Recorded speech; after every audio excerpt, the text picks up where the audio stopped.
but I've been in politics for over 50 years. I'm Catholic. The Pew Foundation you mentioned says that there are 30 million ex-Catholics. I know a lot. Some have left because our bishops have, in their view at least, gotten too political. I have a practical question about that. You know, Obamacare, amnesty, the welfare state, they take one party's position rather than the other. And on Humanae Vitae, they haven't said much at all since 1968.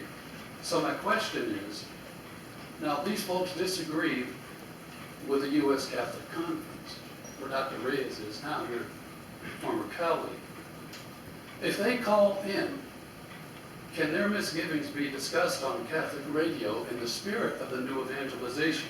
And if so, how? Like I said when my mother died, where's my wife when I need her? I think that's an excellent question. I'll begin to answer by, you're probably aware that Archbishop Chaput has said that people with a same-sex attraction are welcome to come to this gathering of families, but it cannot be turned into a forum for them to promote any teaching or actions that are contrary to those of the church. There's a general principle. So you need to have, if you're going to entertain questions on, live, you need to have qualified people receiving those questions who know where to draw lines and move the question along and know what to say if someone asks one of those leading questions, which it's not really a question, it's a miniature treatise, right? You know how that is. And so it's a very good question. The substance, so there's, in terms of what to do, I think there are a lot of questions that need to be raised. I also think that you need to have good screeners if you're going to put someone on the air that can say either, sorry, we don't have time for you, or who can prep the host and make sure that that nothing untoward is said. In terms of the content of the question, your question, first of all, everything is a question of truth. If it should turn out that the bishops as a whole, or any bishop or any priest, takes a position and it happens to align with that of a party, that's accidental. The question is, what is the truth?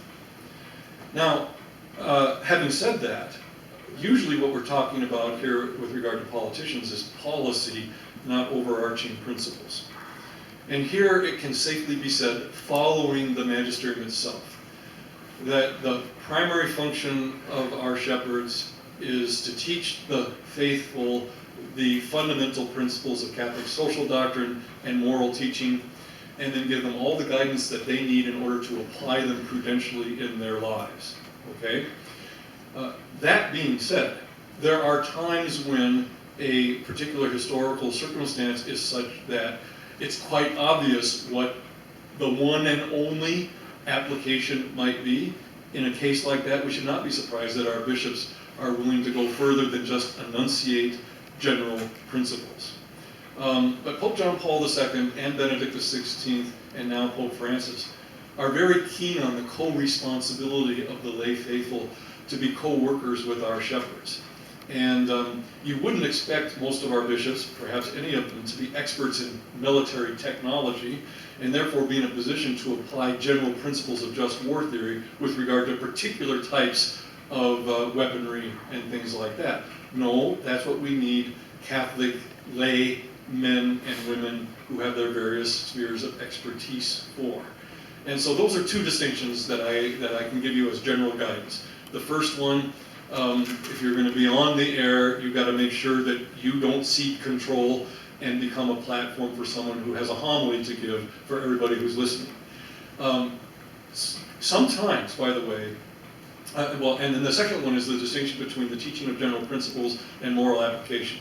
Sometimes, by the way, this has been my experience, people who call in or in class ask questions, they really are open and docile.